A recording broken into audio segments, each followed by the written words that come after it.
ಶುಕ್ಲಾಂಬರಧರಂ ವಿಷ್ಣುಂ ಶಶಿವರ್ಣಂ ಚತುರ್ಭುಜಂ ಪ್ರಸನ್ನವದನಂ ಧ್ಯಾಯೇತ್ ಸರ್ವವಿಘ್ನೋಪಶಾಂತಯೇ. ಗುರುರ್ಬ್ರಹ್ಮ ಗುರುರ್ವಿಷ್ಣು ಗುರುರ್ದೇವೋ ಮಹೇಶ್ವರಃ. ಗುರು ಸಾಕ್ಷಾತ್ ಪರಂ ಬ್ರಹ್ಮ ತಸ್ಮೈ ಶ್ರೀ ಗುರವೇ ನಮಃ. ಕೃಷ್ಣಂ ನಾರಾಯಣಂ ವಂದೇ ಕೃಷ್ಣಂ ವಂದೇ ವ್ರಜಪ್ರಿಯಂ ಕೃಷ್ಣಂ ದ್ವೈಪಾಯನಂ ವಂದೇ ಕೃಷ್ಣಂ ವಂದೇ ಪೃಥಾಸುತಂ. ಹೋದ ವಾರದಲ್ಲಿ ಅಂದರೆ ನಾವು ಹೋದ್ಸಲ ಕೇಳಿದ್ದೇನು ಅಂದರೆ, ಕೃಷ್ಣ ಈಗ ಕಂಸನನ್ನು ಕೊಂದಿದ್ದು.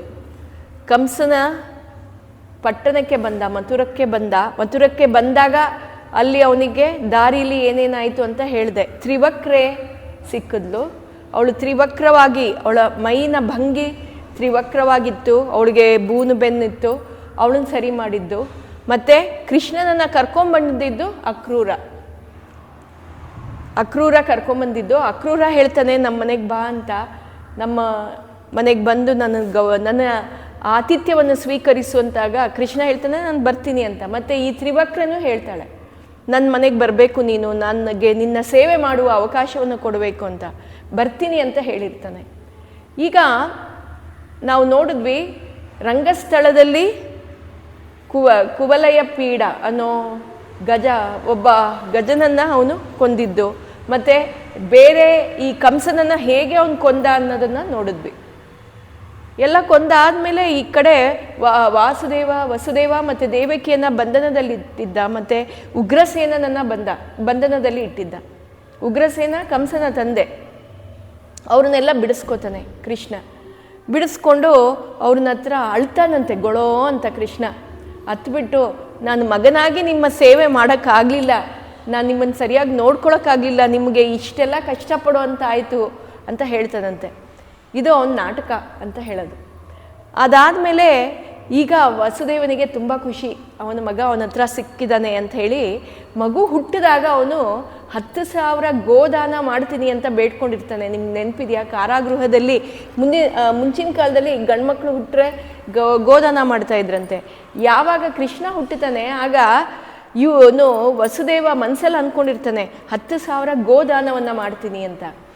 ಅದನ್ನು ಈಗ ಅವನು ಮಾಡ್ತಾನಂತೆ. ಆ ಗೋದಾನವನ್ನು ಕೊಟ್ಟು ಕೃಷ್ಣನಿಗೆ 12 ವರ್ಷ ಇವಾಗ. ಆವಾಗ ಅವನಿಗೆ ಉಪನಯನ ಮಾಡ್ತಾರಂತೆ. ಉಪನಯನ ಮಾಡಿಬಿಟ್ಟು ಅವನಿಗೆ ವಿದ್ಯಾಭ್ಯಾಸ ಕಲಿಯೋದಕ್ಕೆ ಸಂದೀಪಾನಿ ಋಷಿಯ ಹತ್ರ ಕಳಿಸ್ತಾರೆ. ಇಲ್ಲಿ ತನಕ ಕೃಷ್ಣನಿಗೆ ಇನ್ನೂ ವಿದ್ಯಾಭ್ಯಾಸ ಆಗಿಲ್ಲ, ಅಲ್ಲಿ ಅವನು ದನ ಕಾಯೋನಾಗೇ ಆಗಿದ್ದ. ಈಗ ಇಲ್ಲಿಗೆ ಬಂದ ಮೇಲೆ ಸಂದೀಪಾನಿ ಋಷಿ ಹತ್ರ ವಿದ್ಯೆಯನ್ನು ಕಲಿಯಕ್ಕೆ ಹೋಗ್ತಾನೆ. ಅಲ್ಲಿ ಅವನು 64 ದಿವಸದಲ್ಲಿ 64 ವಿದ್ಯೆಯನ್ನು ಕಲಿತಾನೆ. ಈಗಿನ ಕಾಲದಲ್ಲಿ ನಾವು ಒಂದು ವಿದ್ಯೆ ಕಲಿಯೋದಕ್ಕೆ ನಮ್ಮ 16 ವರ್ಷ ಸ್ಕೂಲು ಕಾಲೇಜು ಎಲ್ಲ ಮುಗಿಸ್ಕೋತೀವಿ. ಅದರಲ್ಲೂ ಒಂದು ವಿದ್ಯೆಯನ್ನು ನಾವು ಕ್ಲಿಯರಾಗಿ ಕಲ್ತಿರಲ್ಲ, ನಾವು ಅದರಲ್ಲೂ ನಿಪುಣರಾಗಿರಲ್ಲ. ಆದರೆ ಅವನು 64 ದಿವಸದಲ್ಲಿ 64 ವಿದ್ಯೆಯನ್ನು ಕಲಿತ.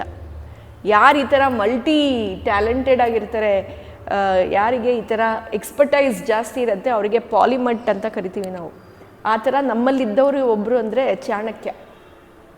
ಚಾಣಕ್ಯನಿಗೆ ಈ ರೀತಿ ಹಲವಾರು ವಿದ್ಯೆ ಗೊತ್ತಿತ್ತಂತೆ ಅವನಿಗೆ. ಹಿ ವಾಸ್ ಆಲ್ಸೋ ಎ ಪಾಲಿಮಟ್ ಅಂತ ಹೇಳ್ತಾರೆ. ಅಂದರೆ he knew multiple Vidya's and ಅದನ್ನೇ ಅವನು ಚಂದ್ರಗುಪ್ತನಿಗೆ ಹೇಳ್ಕೊಡೋದು. ಹೀಗೆ ಕೃಷ್ಣ 64 ದಿವಸದಲ್ಲಿ ಕಲ್ತಿರೋದು ನೋಡಿ ಆ ಸಂದೀಪಾನಿ ಋಷಿಗೂ ತುಂಬ ಆಶ್ಚರ್ಯ. ಮತ್ತು ಕೃಷ್ಣ ಇನ್ನು ಹೊರಡ್ತೀನಿ ಅಂತ ಹೇಳ್ತಾನೆ. ಆಗ ಸಂದೀಪಾನಿ ಋಷಿಯ ಪತ್ನಿ, ಇವನು ಸಾಕ್ಷಾತ್ ಪರಮಾತ್ಮ, ಇವನಲ್ಲಿ ನನಗೇನು ಬೇಕೋ ಅದನ್ನು ನಾನು ಬೇಡ್ಕೋತೀನಿ ಅಂತ ಅವಳ ಮನಸ್ಸಲ್ಲಿ ಅಂದ್ಕೊಳ್ತಾಳಂತೆ. ಅವರಿಬ್ಬರಿಗೆ ಸಂದೀಪಾನಿ ಮತ್ತು ಅವರ ಪತ್ನಿಗೆ ಮಗು ಒಬ್ಬ ಇರ್ತಾನೆ. ಆ ಗಂಡು ಮಗು ಸತ್ತೋಗಿರುತ್ತೆ.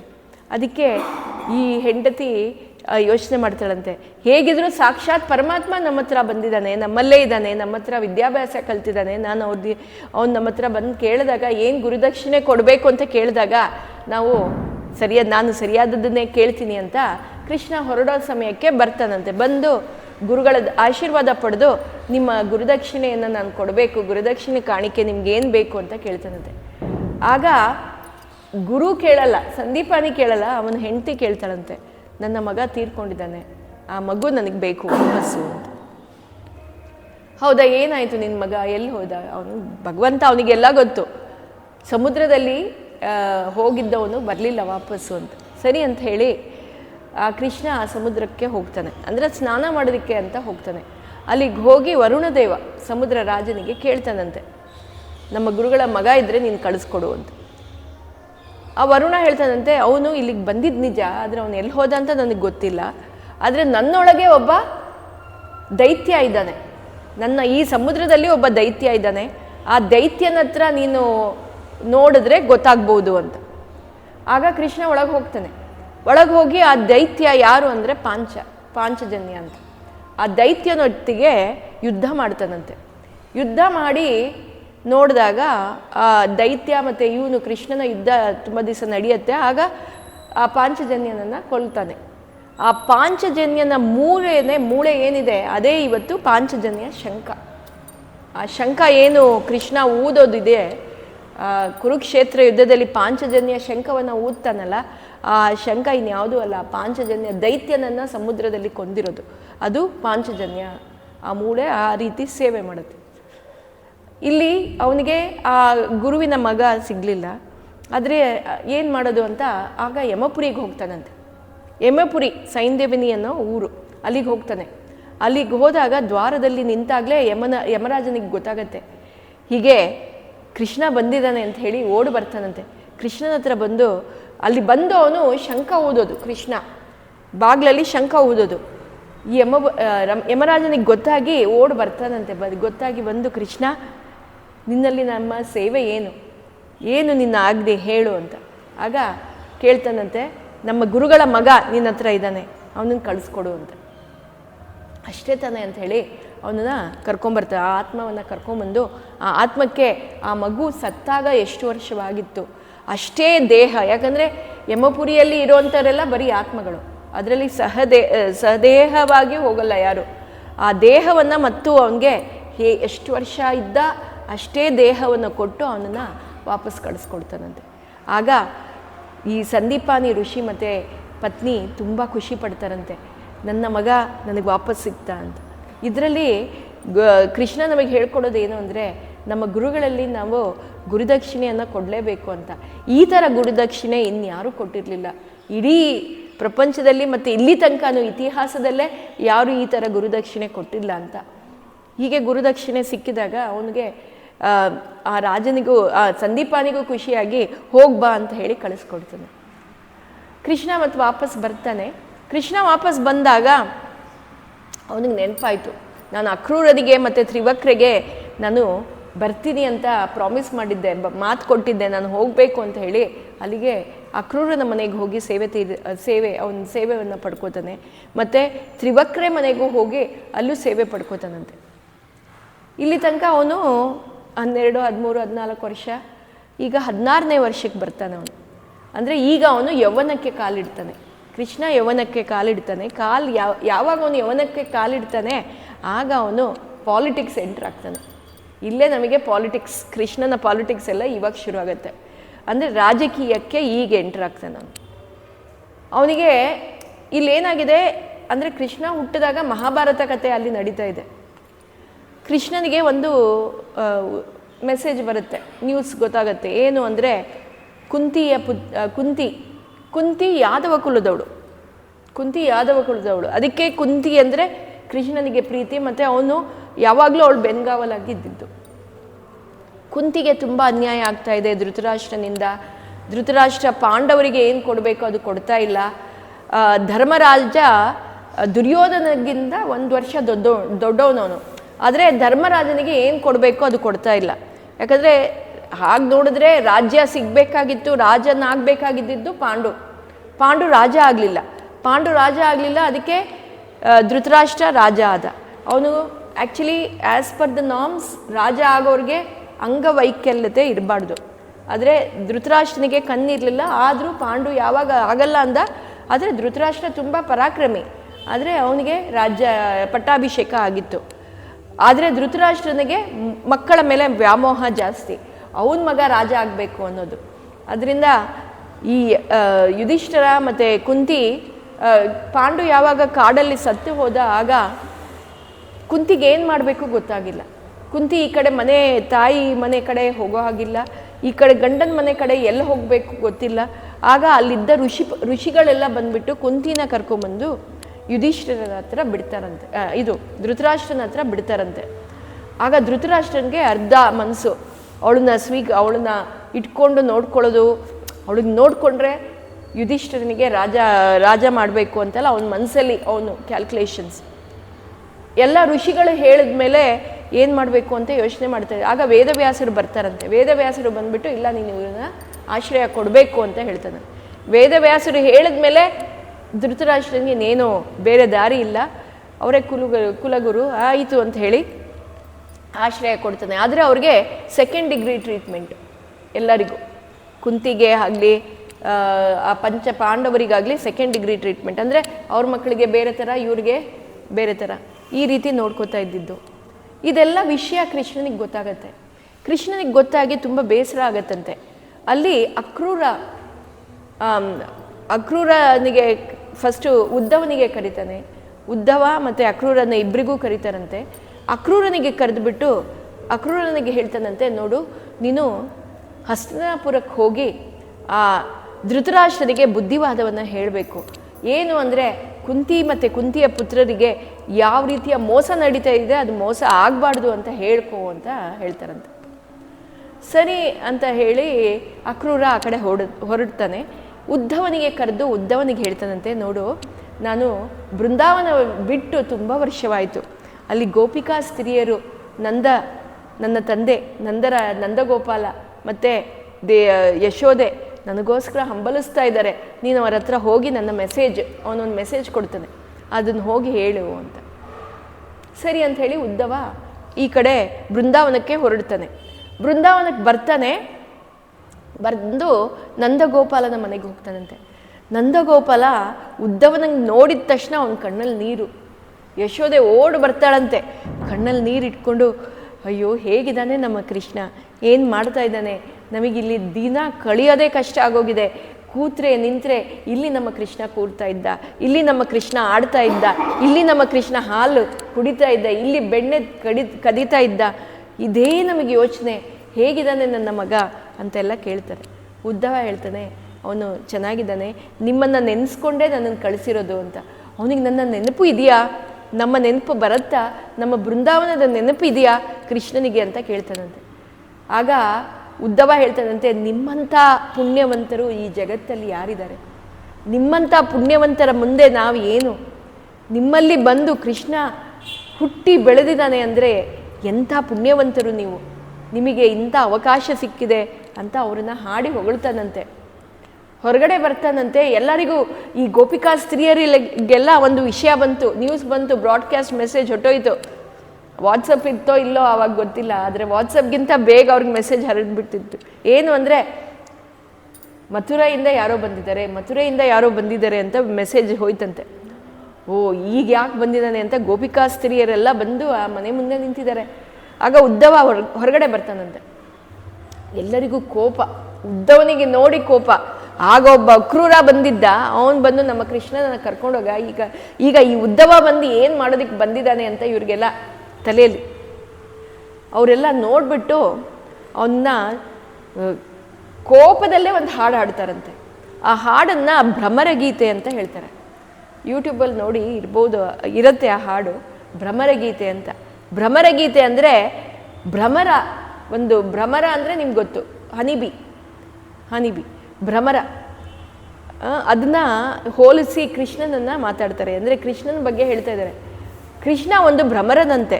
ಅವನು ಇಲ್ಲಿದ್ದಾಗ ನಾವು ಹಳ್ಳಿಯ ಸ್ತ್ರೀಯರೆಲ್ಲ ನಮ್ಮನ್ನು ಪ್ರೀತಿ ಮಾಡ್ತಾ ಇದ್ದ. ಈಗ ನಮ್ಮನ್ನು ಬಿಟ್ಬಿಟ್ಟು ಪಟ್ಟಣಕ್ಕೆ ಹೋಗಿದ್ದಾನೆ, ಇವಾಗ ಅಲ್ಲಿದ್ದಾನೆ ಅವನು, ಅಲ್ಲಿ ಸ್ತ್ರೀ ಒಟ್ಟಿಗೆ ಇದ್ದಾರೆ ಅಂತ. ಅವನು ಭ್ರಮರನಂತೆ ಅಂತ ಕೋಪದಲ್ಲಿ ಹಾಡೋದು. ಆಗ ಉದ್ಧವ ಹೇಳ್ತಾನಂತೆ, ಉದ್ಧವ ಕೋಪದಲ್ಲಿ ಗೋಪಿಕಾ ಸ್ತ್ರೀಯರು ಹಾಡೋದನ್ನು ಕೇಳಿಸ್ಕೊಂಡು ಅವನು ಹೇಳ್ತಾನಂತೆ, ನೋಡಿ, ನಿಮ್ಮ ಈ ಭಕ್ತಿಗೆ ಮೆಚ್ಚಿನೇ ಅವನು ಅಲ್ಲಿಗೆ ಹೋಗಿರೋದು. ಏನು ಅಂತಾರಂತೆ ಗೋಪಿಕಾಸ್ತ್ರೀಯರ ಭಕ್ತಿಗೆ ಮೆಚ್ಚಿ ಅವನು ಇಲ್ಲಿರಬೇಕು ತಾನೆ, ನಮ್ಮನ್ನು ಬಿಟ್ಟು ಯಾಕೆ ಹೋಗಿದ್ದಾನೆ ಅಂತ. ಆಗ ಅವನು ಕೃಷ್ಣ ಹೇಳಿರೋ ಮೆಸೇಜನ್ನು ಕೊಡ್ತಾನೆ. ಏನು ಅಂದರೆ, ಕೃಷ್ಣ ಹೇಳಿದ್ದು ಏನಂದರೆ, ಯಾವಾಗ ನಮ್ಮೊಟ್ಟಿಗೆ ನಾವು ಪ್ರೀತಿ ಮಾಡೋರು ನಮ್ಮ ಪಕ್ಕನೇ ಇದ್ದರೆ ಆ ಪ್ರೀತಿ ಹೆಚ್ಚಾಗತ್ತೆ. ಆದರೆ ಹೆಚ್ಚಾದ್ರೂ ಅದು ಒಂಥರ ಡಿಸ್ಅಗ್ರಿಮೆಂಟ್ಸ್ ಜಾಸ್ತಿ ಆಗ್ತಾ ಇರುತ್ತೆ. ಏನು ಮಾತಾಡಿದ್ರು ಹಂಗಲ್ಲ ಹಿಂಗಲ್ಲ ಹಿಂಗಲ್ಲ ಹಂಗಲ್ಲ ಅಂತ ನಮ್ಮಲ್ಲಿ ಆರ್ಗ್ಯುಮೆಂಟ್ಸ್ ಜಾಸ್ತಿ ಆಗುತ್ತೆ. ಯಾವಾಗ ಅವ್ರು ದೂರ ಹೋಗ್ತಾರೆ, ಈ ಉಲ್ಲೇಖ ಭಾಗವತದಲ್ಲಿ ಕೊಟ್ಟಿದ್ದಾರೆ. ಇವಾಗ ಪತಿ ಪಕ್ಕದಲ್ಲೇ ಇದ್ದರೆ ಹೆಂಡತಿ ಏನೂ ಅಷ್ಟು ಕೇರ್ ಮಾಡೋದಕ್ಕೆ ಹೋಗಲ್ಲ.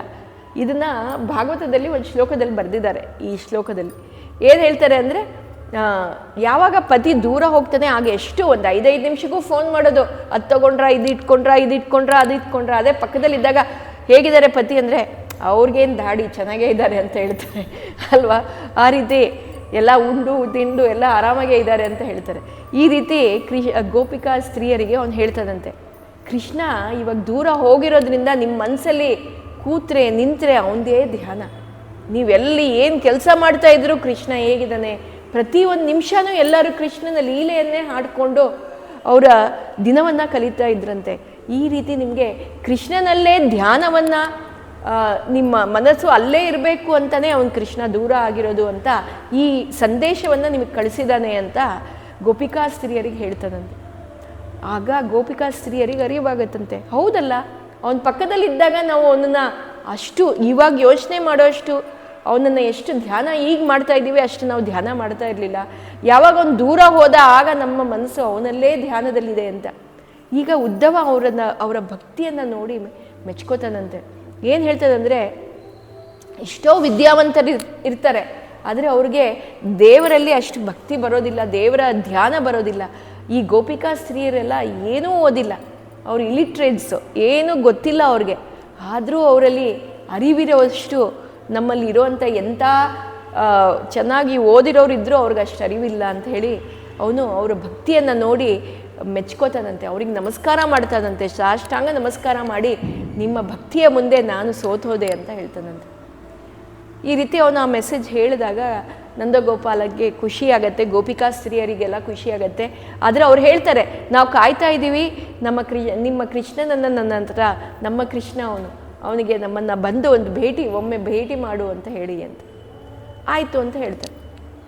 ಈ ಕಡೆ ಏನಾಯಿತು, ಕಂಸನ ವಧೆ ಆದಾಗ ಕಂಸನ ಹೆಂಡತಿಯರು ಅಸ್ತಿ ಪಸ್ತಿ ಅಂತ ಅವರಿಗೆ ಅವರ ತಂದೆ ಯಾರು, ಉಗ್ರಸೇನ. ಅವರ ತಂದೆ ಉಗ್ರಸೇನನಿಗೆ ತುಂಬ ಕೋಪ. ಅವನೇನು ಮಾಡ್ತಾನೆ, ಜರಾಸಂಧ, ಉಗ್ರಸೇನ ಕೃಷ್ಣನ ತಾತ ಜರಾಸಂಧ ಅವರ ಮಕ್ಕಳಿಗೆ ಕಂಸನಿಗೆ ಮದುವೆ ಮಾಡಿ ಕೊಟ್ಟಿರ್ತಾರೆ.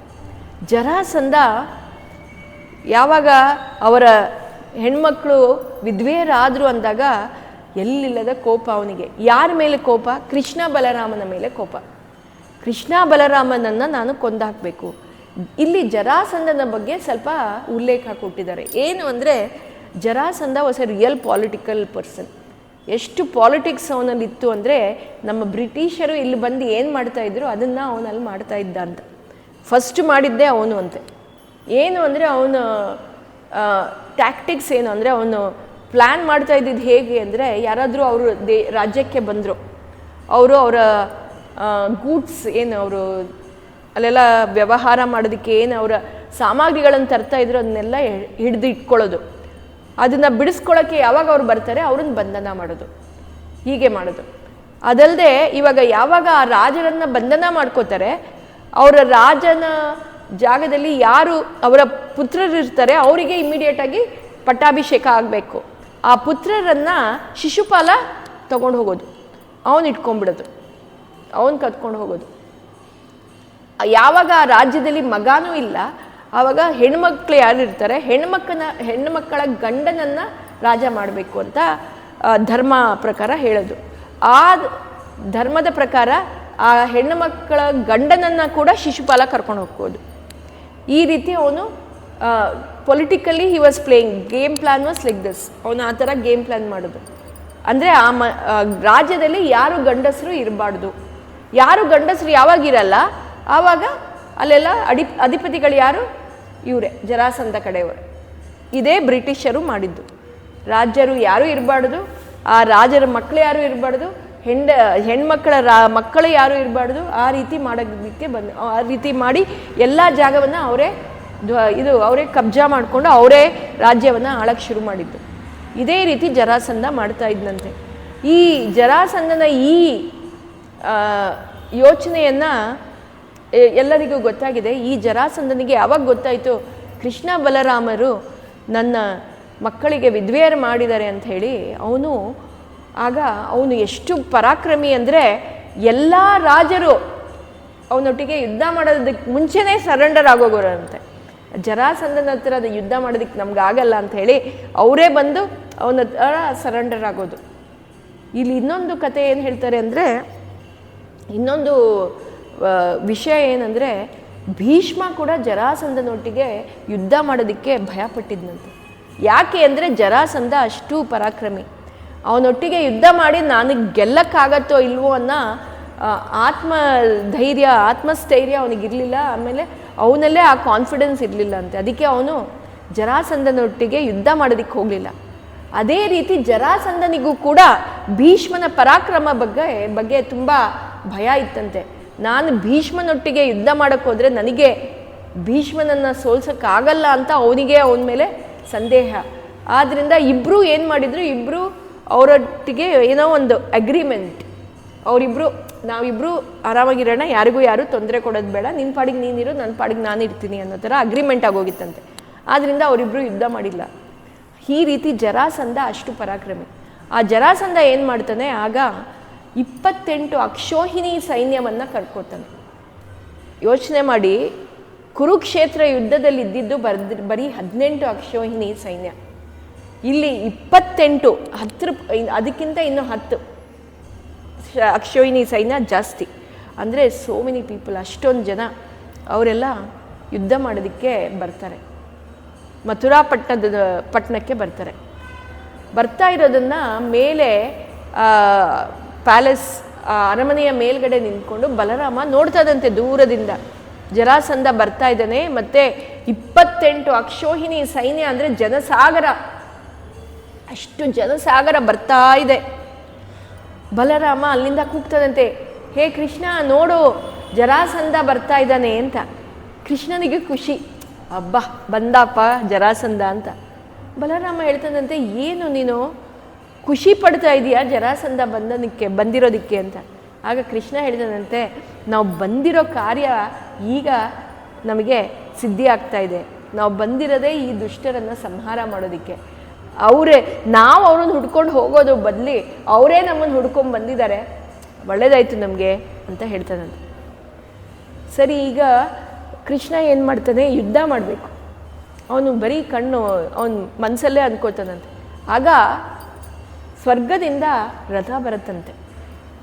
ರಥ ಬರುತ್ತಂತೆ ಇಬ್ಬರಿಗೂ, ಬಲರಾಮ ಮತ್ತು ಕೃಷ್ಣನಿಗೆ ರಥ ಮೇಲಿಂದ ಬರುತ್ತಂತೆ. ಕೃಷ್ಣನಿಗೆ ಅವನ ಆಯುಧಗಳು ಸುದರ್ಶನ ಚಕ್ರ ಅದು ಬರುತ್ತೆ, ಕೋಮೇದಕ ಅನ್ನೋದು ಅವನ ಗದೆ ಅದು ಬರುತ್ತೆ,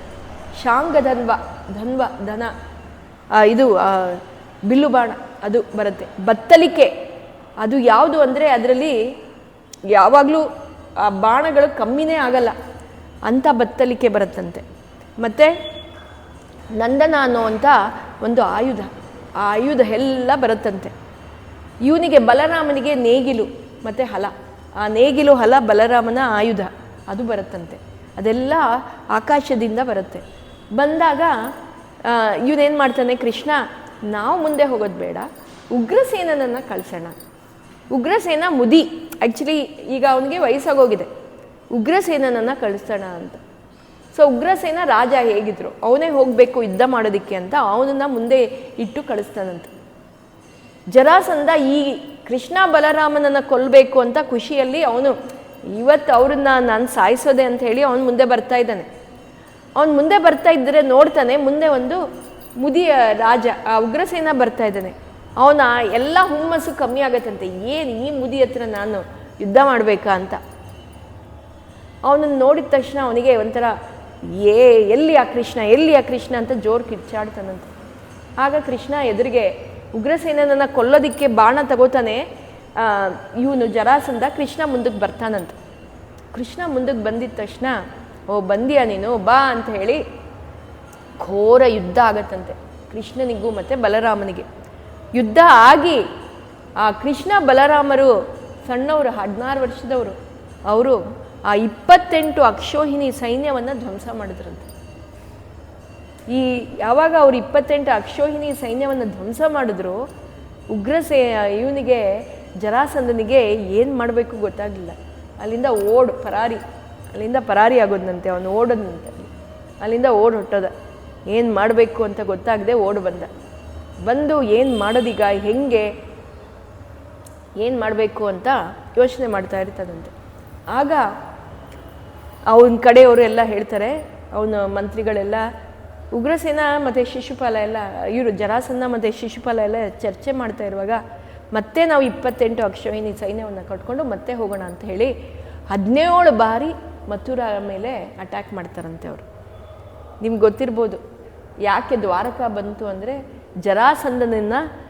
ಜರಾಸಂಧನ ಯಾವ ಅತಿಕ್ರಮ ಯಾವಾಗ ಜಾಸ್ತಿ ಆಯಿತು ಆವಾಗ ಇವರೆಲ್ಲ ದ್ವಾರಕಾ ನಗರಕ್ಕೆ ಹೋಗೋದು. ಆದರೆ ಹೇಗೆ ದ್ವಾರಕಾ ಸೃಷ್ಟಿಯಾಗತ್ತೆ, ಏನಾಗತ್ತೆ, ಅದ್ರ ಮುಂಚೆ ಏನಾಗತ್ತೆ ಅನ್ನೋದನ್ನು ನಾವು ತಿಳ್ಕೊಬೇಕು. ಯಾವಾಗ ಈ ಥರ ಆಯಿತು, ಕೃಷ್ಣ ಮತ್ತು ಬಲರಾಮ ಎಲ್ಲ ಮಥುರಾ ನಗರ ಏನಾಗಿತ್ತು ಅಂದರೆ ಇಷ್ಟೊಂದು ಸಲ ಅವರು ಅಟ್ಯಾಕ್ ಮಾಡಿ ಅಷ್ಟೊಂದು ಯುದ್ಧ ಆದಾಗ ಆ ಮಥುರಾ ನಗರದಲ್ಲಿ ಗೋಡೆಗಳೆಲ್ಲ ಹಾಳಾಗೋಗಿತ್ತು, ಜನರಿಗೆಲ್ಲ ತುಂಬ ಹಾನಿಯಾಗಿತ್ತು. ಇದೆಲ್ಲ ನೋಡಿ ಕೃಷ್ಣ ಮತ್ತು ಇವರು ಬಲರಾಮ ಯೋಚನೆ ಮಾಡ್ತಾರಂತೆ.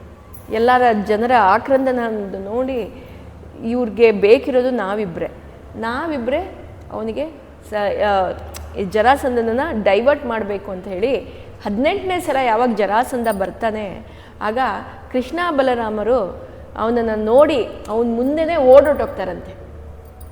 ಓಡೋಗ್ತಾರಂತೆ. ಜರಾಸಂಧನಿಗೆ ಖುಷಿ, ಇವಾಗ ನನ್ನ ಬಗ್ಗೆ ಗೊತ್ತಾಗಿ ಅವ್ರು ಹೆದರ್ಕೊಂಡು ಓಡೋಗ್ತಾ ಇದ್ದಾರೆ ಅಂಥೇಳಿ. ಎಲ್ಲಿ ಓಡೋಗ್ತಾರೆ ಅಂದರೆ ಅವರು ಓಡೋಗೋದು ಎಲ್ಲಿ ಅಂದರೆ ಈಗಿನ ಗೋವಾ ಆ ಜಾಗಕ್ಕೆ ಓಡೋಗ್ತಾರೆ. ಅಂದರೆ ಇವರಿದ್ದಿದ್ದು ಉತ್ತರ ಪ್ರದೇಶ್, ಅಲ್ಲಿದ್ದಿದ್ದು ಇವ್ರದ್ದು ಎಲ್ಲಿ ನಡೆದಿದ್ದು ಮಥುರಾ ಇದೆಲ್ಲ ಉತ್ತರ ಪ್ರದೇಶಲ್ಲಿ. ಅಲ್ಲಿಂದ ಇಲ್ಲಿಗೆ ಬರ್ತಾರೆ. ಇಲ್ಲಿಗೆ ಬಂದಾಗ ಗೋವಾಕ್ಕೆ ಬಂದಾಗ ಅಲ್ಲಿ ಒಂದು ಪರ್ವತದ ಮೇಲೆ ಕೂತ್ಕೋತಾರಂತೆ. ಆ ಪರ್ವತದ ಮೇಲೆ ಕೂತ್ಕೊಂಡು ಏನು ಮಾಡಬೇಕು, ಇಬ್ಬರು ಬಂದು ಅಲ್ಲಿ ಬಂದಿದ್ದಾರೆ. ಜರಾಸಂಧ ಕೂಡ ಅವನ ಸೈನ್ಯ ಒಟ್ಟಿಗೆ ಅಲ್ಲಿಗೆ ಬರ್ತಾನೆ. ಅಲ್ಲಿಗೆ ಬಂದಾಗ ಅವನಿಗೆ ಜರಾಸಂಧ ಮತ್ತು ಅವನ ಶಿಶುಪಾಲ ಇವ್ರಿಗೆಲ್ಲರಿಗೂ ನೋಡ್ತಾರೆ, ಅದು ಬೆಟ್ಟ ಗುಡ್ಡ, ಮತ್ತು ಆ ಬೆಟ್ಟದ ಮೇಲೆ ಇವ್ರಿಗೆ ಹತ್ತಕ್ಕಾಗಲ್ಲ, ಯಾಕಂದರೆ ರಥ ಏರಲ್ಲ. ಮತ್ತು ಇವ್ರಿಗೆಲ್ಲ ಬೆಟ್ಟ, ಇವರೆಲ್ಲ ರಾಜರು, ಅವ್ರಿಗೆಲ್ಲ ಬೆಟ್ಟ ಹತ್ತಿ ಅಭ್ಯಾಸ ಇಲ್ಲ. ಕೃಷ್ಣ ಬಲರಾಮ ಹೊಟ್ಟೋದ್ರು, ಏನು ಮಾಡೋದು ಅಂತ ಹೇಳಿ ಯೋಚನೆ ಮಾಡ್ತಾ ಇದ್ದಾಗ ಜರಾಸಂಧ ಹೇಳ್ತದಂತೆ, ಎಲ್ಲರೂ ಆ ಇಡೀ ಪರ್ವತವನ್ನು ಸುತ್ತುವರಿರಿ ಅಂತ. ಅಂದರೆ 28 ಅಕ್ಷೋಹಿಣಿ ಸೈನ್ಯ ಎಲ್ಲ ಆ ಪರ್ವತದ ಸುತ್ತಲೂ ನಿಂತಿರ್ತಾರಂತೆ. ಆಗ ಶಿಶುಪಾಲ ಮತ್ತು ಜರಾಸಂಧ ಮಾತಾಡ್ತಾರೆ, ಹೇಗೆ ನಾವು ಮೇಲೆ ಹತ್ತಕ್ಕಾಗಲ್ಲ. ಶಿಶುಪಾಲ ಹೇಳ್ತಾನಂತೆ, ಒಂದು ಉಪಾಯ. ಏನು ಉಪಾಯ ಅಂದರೆ ಈ ಬೆಟ್ಟಕ್ಕೆ ನಾವು ಬೆಂಕಿ ಹಾಕ್ಬಿಡೋಣ. ಬೆಂಕಿ ಹಾಕಿದ ತಕ್ಷಣ ಏನೇ ಆಗಲಿ ಕೃಷ್ಣ ಬಲರಾಮ ಕೆಳಗಡೆ ಬಂದೇ ಬಿಡ್ತಾರೆ ಅಂತ. ಸರಿ, ಒಳ್ಳೆ ಐಡಿಯಾ ಅಂತ ಹೇಳಿ ಅವರು ಬೆಂಕಿ ಹಾಕ್ತಾರಂತೆ. ಆ ಬೆಂಕಿ ಹಾಕಿದ ಕಾವ್ಗೆ ಬಲರಾಮ ಹೇಳ್ತಾನಂತೆ, ಬಲರಾಮ ನನಗೆ ಈ ಕಾವು ತಡಿಯೋಕ್ಕಾಗ್ತಾ ಇಲ್ಲ ಕೃಷ್ಣ, ನಾನು ಹಾರ್ತೀನಿ ಅಂತ ಹೇಳಿ ಅವನು ಹಾರ್ತಾನಂತೆ. ಅವನು ಕೆಳಗಡೆ ಹಾರ್ತಾನೆ. ಕೃಷ್ಣ ಕೂಡ ಇವಾಗ ಹಾರಬೇಕು ಅಂತ ಯೋಚನೆ ಮಾಡ್ತಾನೆ. ಕೃಷ್ಣ ಏನು ಮಾಡ್ತಾನೆ, ಹಾರುವಾಗ ಅವನ ಕಾಲೇನಿದೆ ಒಂದು ಕಾಲು ಪ್ರೆಷರು ಆ ಬೆಟ್ಟದ ಮೇಲೆ ಹಾಕ್ತಾನಂತೆ. ಯಾವಾಗ ಅವನ ಪ್ರೆಷರ್ ಆ ಬೆಟ್ಟದ ಮೇಲೆ ಆಯ್ತು, ಅವನ ಕಾಲಿನ ಪ್ರೆಷರ್ ಆ ಬೆಟ್ಟದ ಮೇಲೆ ಹಾಕಿದ, ಆ ಬೆಟ್ಟ ಏನಾಯಿತು, ಬೆಂಕಿಯಲ್ಲಿದ್ದಿದ್ದ ಆ ಬೆಟ್ಟ ಭೂ ಒಳಗಡೆ ಹೋಯ್ತಂತೆ. ಭೂ ಒಳಗಡೆ ಇರೋದು ನೀರು, ಪಾತಾಳ ಲೋಕದಲ್ಲಿರುವಂಥ ನೀರು. ಆ ನೀರು ಮೇಲೆ ಬಂದು ಆ ಬೆಂಕಿ ಎಲ್ಲ ಇದಾಗೋಯ್ತು. ಕೃಷ್ಣ ಕೆಳಗಡೆ ಬಂದ ಮತ್ತೆ ಇವರು ಒಟ್ಟಿಗೆ ಯುದ್ಧ ಮಾಡಿ ಅವರೆಲ್ಲ ಸೋಲಿಸಿದ್ದಾರೆ. ಜರಾಸಂಧ ಮತ್ತೆ ಹೋದ. ಈಗ ಕೃಷ್ಣ ಮುಂದೆ ಬರ್ತಾ ಇರುವಾಗ ಅಲ್ಲಿ ಕರವೀರಪುರ ಅಂದರೆ ಈಗಿನ ಕೋಲಾಪುರ, ಮಹಾರಾಷ್ಟ್ರದಲ್ಲಿರುವಂಥ ಕೋಲಾಪುರ, ಅಲ್ಲಿ ಕೋಲಾಪುರದಲ್ಲೇ ಲಕ್ಷ್ಮಿ ಇರುವಂಥದ್ದು. ಅಲ್ಲಿ ಬರ್ತಾರೆ. ಅಲ್ಲಿ ಕೃಷ್ಣ ಇವಾಗ ಭೇಟಿಯಾಗೋದು ಯಾರನ್ನ ಅಂದರೆ ಪರಶುರಾಮ. ಹಿಂದೆ ನೆನಪಿರ್ಬೋದು ನಿಮಗೆ, ರಾಮಾಯಣ ಹೇಳಿದಾಗ ರಾಮ ಮತ್ತು ಪರಶುರಾಮ ಭೇಟಿಯಾಗ್ತಾರೆ. ನೆನಪಿದೆಯಾ? ರಾಮನ ವಿವಾಹವಾದಾಗ ರಥದ ಮೇಲೆ ಬಂದಾಗ ರಾಮ ಮತ್ತು ಪರಶುರಾಮ ಭೇಟಿಯಾಗ್ತಾರೆ. ಅದೇ ರೀತಿ ಇಲ್ಲಿ ಕೃಷ್ಣ ಮತ್ತು ಪರಶುರಾಮ ಭೇಟಿಯಾಗ್ತಾರೆ. ಈ ಕತೆ ಏನಾಗತ್ತೆ ಅನ್ನೋದನ್ನು ನಾವು ಮುಂದಿನ ವಾರದಲ್ಲಿ ತಿಳ್ಕೊಳ್ಳೋಣ. ಹರೇ ಹರೇ ಮೇ ಹರ ಪಾತಕಾನಿ ಹರೇ ಹರೇ ಮೇ ಕುರು ಮಂಗಳಾನಿ ಹರೇ ಹರೇ ಮೇ ತವ ದೇಹಿ ದಾಸ್ಯಂ ಹರೇ ಹರೇ ಮೇ ತವ ಭಕ್ತಿರಸ್ತು. ಹರೆಯೇ ನಮಃ. ಹರೆಯೇ ನಮಃ. ಶ್ರೀಕೃಷ್ಣ.